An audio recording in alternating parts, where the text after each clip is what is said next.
नमस्कार, खबर गर्मा गर्म में आप सभी का स्वागत है। मैं हूं नीलू। करते हैं खबरों की शुरुआत और बुलेटिन में सबसे पहले बात हरिद्वार से आ रही है। बड़ी खबर, हरियाणा के फरीदाबाद से क्राइम ब्रांच की टीम बदमाशों को पकड़ने हरिद्वार आई, जहां पर उनकी बदमाशों से मुठभेड़ हो गई, जिसमें हरियाणा पुलिस के एक सिपाही संदीप की गोली लगने से मौत हो गई है। क्राइम ब्रांच की टीम ने जैसे ही बदमाशों को घेर कर पकड़ने की कोशिश की, बदमाशों ने फायरिंग शुरू कर दी, जिससे संदीप गंभीर रूप से घायल हो गया, जिसके इलाज के दौरान मौत हो गई। मुठभेड़ में पुलिस ने 3 बदमाशों को गिरफ्तार कर लिया है, जबकि एक मौके से फरार होने में कामयाब रहा। फरार बदमाश की तलाश में देर रात तक हरकी पैड़ी के आसपास के इलाकों में सर्चिंग की गई। फिलहाल चौथा बदमाश फरार है। वहीं हरिद्वार पुलिस के मुताबिक हरियाणा की टीम ने कार्रवाई की सूचना स्थानीय पुलिस को नहीं दी थी। फिलहाल पूरे मामले की जांच की जा रही है।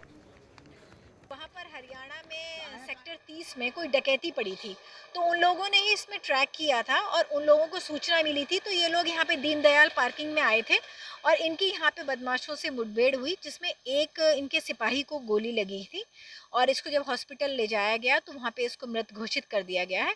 बाकी अब इसमें जांच की जा रही है और क्या है वस्तुस्थिति उसके बारे में जानकारी की जा रही है। इसमें क्योंकि इनके द्वारा कोई भी हमारे को हरिद्वार पुलिस को कोई भी सूचना नहीं दी गई थी और इनके द्वारा अपने आप ही उसको ट्रैक करके उसको पकड़ने की कोशिश की जा रही थी, जिसमें ये घटना हुई है और अब उसकी पूरी जानकारी की जा रही है। और इसी पर बातचीत करने के लिए पुलकित हरिद्वार से फोन लाइन पर हमारे साथ जुड़ गए हैं। पुलकित, हरिद्वार पुलिस कह रही है कि हरियाणा पुलिस जब वहां पर पहुंची तो किसी तरह की कोई सूचना नहीं दी गई थी। ये तो एक प्रोटोकॉल होता है कि आप अगर कहीं जाते हैं, किसी दूसरे स्टेट की पुलिस होती है तो वहां की पुलिस को इन्फॉर्म की जाती है। हालांकि ये पूरा मामला क्या है और अब इस पूरे मामले की क्या जानकारी मिल रही है? जी बिल्कुल।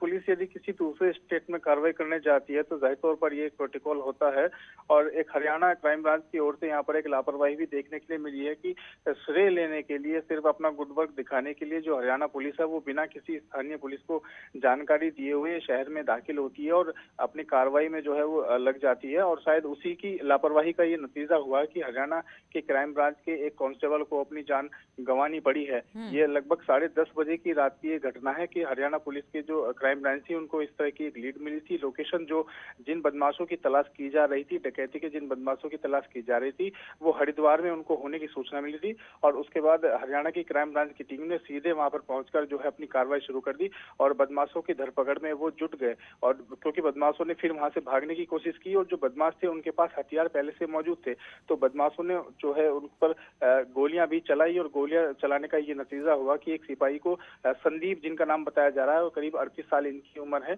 इनको गोली लग गई और इनको हॉस्पिटल ले जाया गया तो डॉक्टरों ने उनको मृत घोषित कर दिया।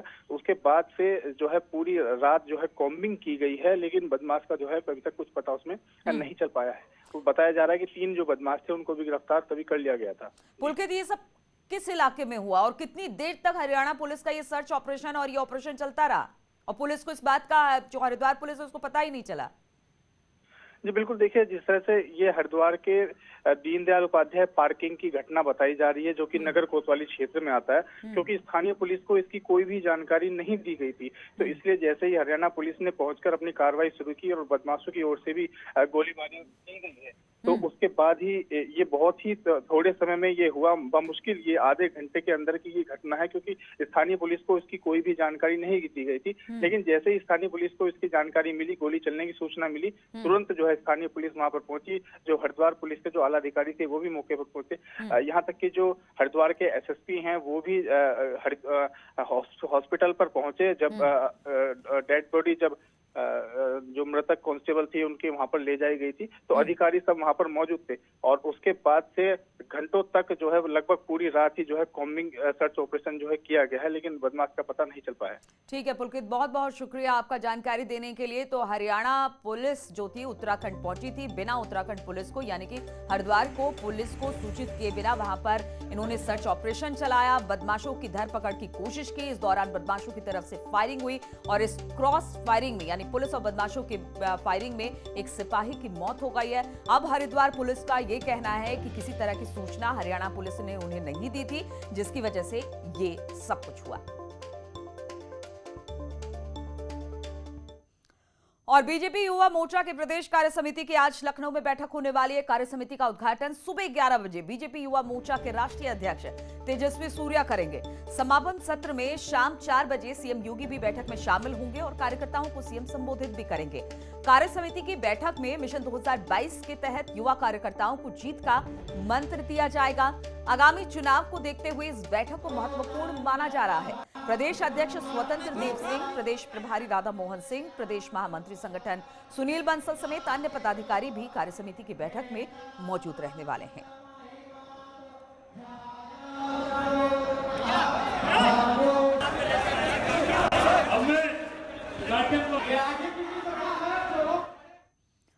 और कांग्रेस महासचिव प्रियंका गांधी का 5 दिन का उत्तर प्रदेश का दौरा आज खत्म हो रहा है। दौरे के आखिरी दिन आज प्रियंका गांधी लखनऊ में कार्यकर्ता और नेताओं के साथ कई अहम बैठकें करने वाली हैं। शाम तक दिल्ली वापस लौट सकती है प्रियंका। तो 5 दिनों का ये दौरा था। कहा जा रहा है कि आज ये दौरा खत्म हो रहा है। शाम तक दिल्ली पहुंच जाएंगी प्रियंका, लेकिन उससे पहले आज जो दिन भर का वक्त होगा प्रियंका का, वो बैठकों में बीतने वाला है।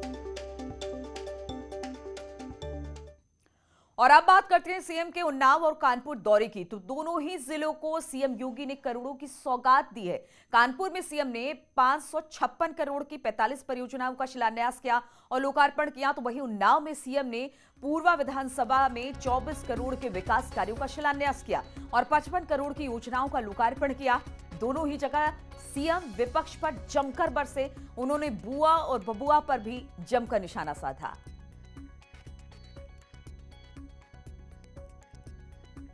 और पहले तो बहन जी आती थी, वो अपने गांव अपने जिले तक सीमित रखती थी। बबुआ आता था तो बबुआ भी 12 बजे सोकर के उठता था और उनको लगता था कि जैसे सूरज की रोशनी है ऐसे ही रात्रि में बिजली भी रहती होगी, इसलिए बिजली कहीं आने की आवश्यकता ही नहीं। और उन माफियाओं के चंगुल में पूरी व्यवस्था को धकेल करके अपने ऐशो आराम की जिंदगी व्यतीत करते थे। इनको बोलिए कि भाई जब आपकी क्षमता नहीं तो फिर आप भी अपने घर में बैठिए। जब संकट था कोरोना कालखंड में, बुआ भी और बबुआ भी ट्विटर पर संदेश देते थे, ट्विटर पर। तब उनको जनता की सुध नहीं थी। और अखिलेश को 11 अक्टूबर तक का अल्टीमेटम देने के बाद पीएसपीएल के अध्यक्ष शिवपाल यादव लगातार छोटे दलों के साथ बैठक कर रहे हैं। उसी की 2 तस्वीरें आपके सामने हैं इस वक्त टीवी स्क्रीन पर। गुरुवार को शिवपाल यादव ने कानपुर के राजा भैया से मुलाकात की और राजनीतिक विकल्पों पर चर्चा की। राजा भैया ने इस पर सकारात्मक रुख दिखाया। वहीं इसके पहले 29 सितंबर को लखनऊ में भी शिवपाल यादव के आवास पर ओम प्रकाश राजभर, असदुद्दीन ओवैसी और चंद्रशेखर के बीच बैठक हुई थी और इस बैठक में भी 2022 में होने वाले विधानसभा चुनाव को लेकर चर्चा हुई थी। वहीं बीजेपी ने कहा कि छोटे छोटे दल के गठबंधन से बीजेपी पर कोई असर नहीं पड़ेगा।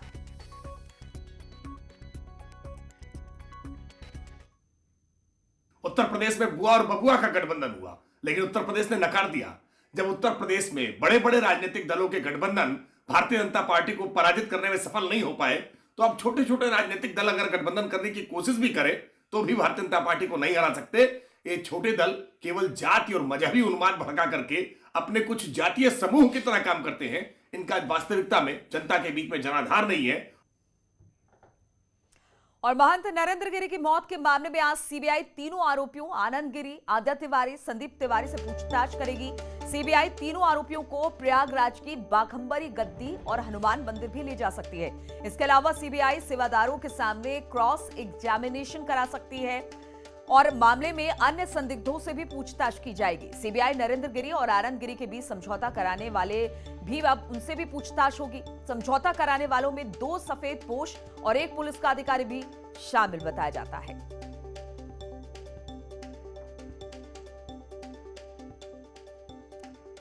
और हम आपको बता दें, गोरखपुर में व्यापारी की हत्या के मामले में सीएम योगी ने दोषियों के खिलाफ सख्त कार्रवाई के आदेश दिए हैं। उन्होंने कहा है कि दोषियों को बख्शा नहीं जाएगा और उन पर सख्त से सख्त कार्रवाई की जाएगी।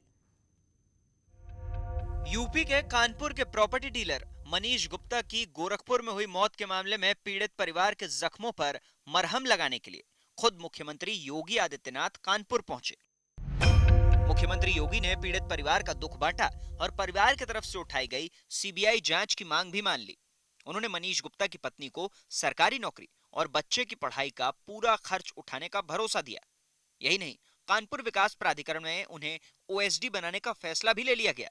और मैं उनकी बहुत शुक्रगुजार हूँ कि उन्होंने मुझे मेरी इतनी सहायता करी। उन्होंने मेरी सरकारी नौकरी वाली दरख्वास्त भी मंजूर करी है और अविराज के फ्यूचर के लिए भी कुछ धनराशि देने के लिए कहा है और सीबीआई जांच के लिए भी उन्होंने प्रार्थना पत्र के लिए कहा है कि आप आवेदन करिए, मैं देखता हूँ। मामला गोरखपुर से जुड़ा है, लिहाजा सीएम योगी आदित्यनाथ ने परिवार से मिलने से पहले ही मामले को गंभीरता से लिया था और उनकी दखल के बाद हत्या के केस में एफआईआर दर्ज की गई। यही नहीं, मामले पर सख्ती दिखाते हुए मुख्यमंत्री योगी ने जांच में दोषी पाए जाने पर पुलिसकर्मियों को बर्खास्त करने का ऐलान भी कर दिया। 2 दिन पहले गोरखपुर में एक दुखद घटना घटी थी और भाइयों बहनों, मैंने उसी दिन गोरखपुर पुलिस को कहा था कि इसमें तत्काल मुकदमा दर्ज होना चाहिए और दोषी कोई भी हो बख्शा नहीं जाएगा। अपराधी होता है। आरोप है कि गोरखपुर घूमने गए मनीष गुप्ता की उनके होटल में कुछ पुलिस वालों ने बेरहमी से पिटाई की, जिससे उनकी मौत हो गई। इस मामले में हुई कार्रवाई की जानकारी खुद यूपी पुलिस ने ट्वीट करके दी। बात सुनिए, आप जाएंगी, आप लोग जबरदस्ती कर रहे हो। रुको, कहाँ ले जा रहे हैं आपको ये लोग? कहाँ ले जा रहे हैं? कौन ले जा रहा है? कहाँ और कौन ले जा रहा है? रुक जाओ, पानी दो, पानी, रुको। बढ़ते हंगामे के बीच पूर्व मुख्यमंत्री अखिलेश यादव भी पीड़ित परिवार से मिले और 20 लाख की मदद का ऐलान किया। सरकार को 2 करोड़ रुपए देकर के इस परिवार की मदद करनी चाहिए और हम लोगों ने भी तय किया है कि समाजवादी पार्टी भी अपनी तरफ से इस परिवार की 20 लाख रुपए से मदद करेगी। कानपुर में हत्या के आरोप में हंगामा तेज हुआ तो सियासी हवा यूपी से दिल्ली तक भी पहुंची। राहुल गांधी ने ट्वीट कर इस मामले को बीजेपी पर निशाना साधने का मौका बना लिया। उन्होंने लिखा, मीनाक्षी गुप्ता जी का दर्दनाक वीडियो देखकर बहुत दुख हुआ। मनीष गुप्ता जी के परिवार को मेरी शोक संवेदनाएं। बीजेपी सरकार के अन्याय के खिलाफ इस लड़ाई में मैं आपके साथ हूं। न्याय लेकर रहेंगे। अधिकार है, एहसान नहीं। उधर यूपी का दौरा कर रही प्रियंका गांधी ने भी मनीष गुप्ता की पत्नी से फोन पर करीब 20 मिनट तक बात की। दिन भर चले इस हंगामे के बीच मनीष गुप्ता हत्याकांड से जुड़ा एक वीडियो भी वायरल हो रहा है। इस वीडियो में गोरखपुर के डीएम और एसएसपी पीड़ित परिवार से एफआईआर दर्ज न कराने के लिए कहते सुनाई दिए। मेरी बात इसमें रखी, मेरा अनुरोध मान लीजिए, मैं आपको एक बड़े भाई की। न्यूज़ 18 इस वीडियो की पुष्टि नहीं करता है। ठीक है, हम दोनों लोग मानते हैं। ये अनुरोध करूंगा कि विश्वास को आप। और आम आदमी पार्टी के राज्यसभा सांसद संजय सिंह ने कानपुर के व्यापारी मनीष गुप्ता के परिजनों से मुलाकात की। संजय सिंह ने पीड़ित परिवार को हर संभव मदद का भरोसा दिया। साथ ही प्रदेश सरकार पर जमकर निशाना साधा और पूरे मामले की सीबीआई जांच की मांग की है।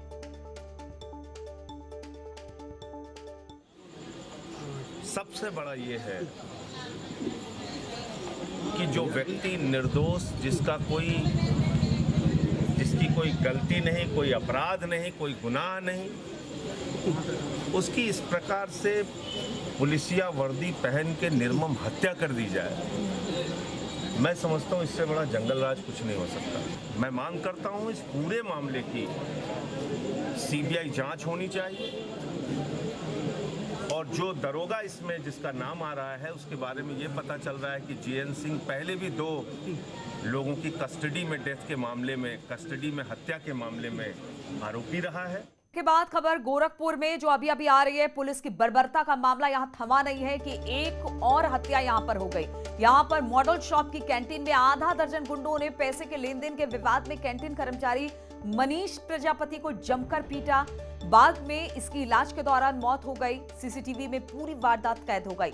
नशे में धुत गुंडों ने डीएवी डिग्री कॉलेज के पूर्व छात्र नेता का नाम लेकर मनीष प्रजापति की लाठी डंडों से पिटाई की। वारदात के बाद सभी अपराधी मौके से फरार हो गए। पूरा मामला उसी रामगढ़ ताल थाना क्षेत्र का है जहां पर कानपुर के व्यापारी मनीष गुप्ता की पिटाई के बाद मौत हो गई थी। फिलहाल पुलिस ने आरोपियों की तलाश शुरू कर दी है। 30/9/2021 को शाम को एक सूचना मिली कि रामगढ़ ताल थाना क्षेत्र में एक मॉडल शॉप पे पैसे के लेन देन के लेके एक व्यक्ति को कुछ लोगों ने मिलकर मारा पीटा है। सूचना पर तत्काल वहां पुलिस पहुंची और उस व्यक्ति को तत्काल मेडिकल कॉलेज लेके जाया गया, जहाँ इलाज के दौरान उसकी मृत्यु हो गई। जो भी व्यक्ति वहाँ से भागे थे उनकी तलाश की जा रही है।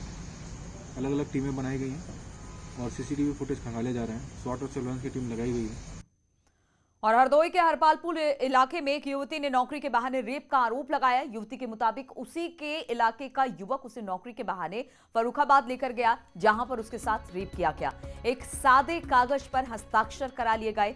युवती ने जब उसे धमकी दी तो युवक वापस उसे गांव छोड़ गया। पीड़िता ने पुलिस में शिकायत दर्ज कर दी है। पुलिस ने मामले की छानबीन शुरू कर दी है।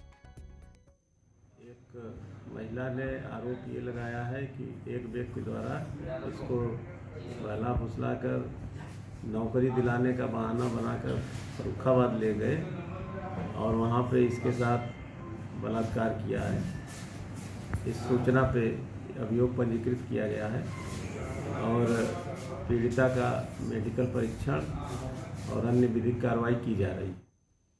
और एटा के उलादपुर गांव में शराबी पति ने विवाद के बाद अपनी पत्नी को गोली मारकर उसकी हत्या कर दी। घटना की सूचना मिलते ही पुलिस मौके पर पहुंची और आरोपी को गिरफ्तार कर लिया।